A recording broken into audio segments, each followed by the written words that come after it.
एक बार फिर राजा विक्रम बेताल को पकड़कर जंगल से जा रहे थे। बेताल बोला, राजन, मैं तुम्हें एक कहानी सुनाता हूँ, लेकिन याद रखना, अगर तुमने कुछ कहा या जवाब दिया तो मैं वापस उड़कर पेड़ पर चला जाऊंगा। बेताल की कहानी शुरू होती है। बेताल बोला, बहुत समय पहले की बात है। एक चोर था जो खुद को बहुत चालाक समझता था। एक भीड़ भाड़ वाले बाजार में वो चुपचाप लोगों की चीजें चुराता। सैनिक उसे देखते और उसके पीछे भागते, पर चोर गलियों में छलांगे लगाता हुआ भाग निकला। भागते भागते वो एक पुराने मंदिर पहुंचा और वहां एक बड़ी सी मूर्ति के अंदर जाकर छुप गया। चोर के ऐसा करने पर मूर्ति बोल पड़ी और उसके चारों ओर एक दिव्य रोशनी फैल गई। चोर हैरान हो गया। गांव के लोग चमत्कार समझकर मंदिर में इकट्ठा हो गए। सबने हाथ जोड़ लिए, कुछ तो रोने भी लगे।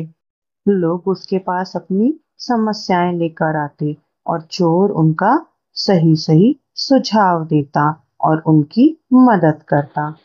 लोग उसके सामने सर झुकाते। ये देखकर उसे बुरा लगता और वो सोचता, मैंने तो जिंदगी भर सिर्फ चुराया और ये लोग मुझे भगवान समझ बैठे हैं।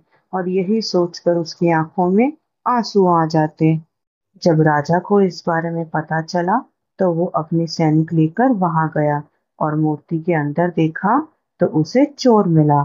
उसने चोर को पकड़ लिया।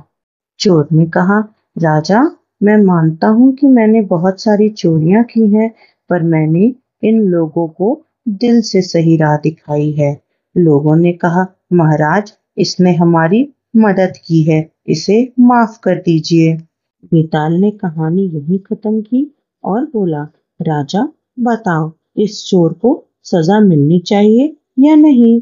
इस पर विक्रम बोला, गलत काम की सजा जरूर मिलनी चाहिए, लेकिन अगर कोई सुधर जाए तो उसे दया दिखाना भी इंसानियत है। इस पर बेताल हंसते हुए बोला, राजन, तुम फिर बोल पड़े। मैं चला वापस पेड़ पर।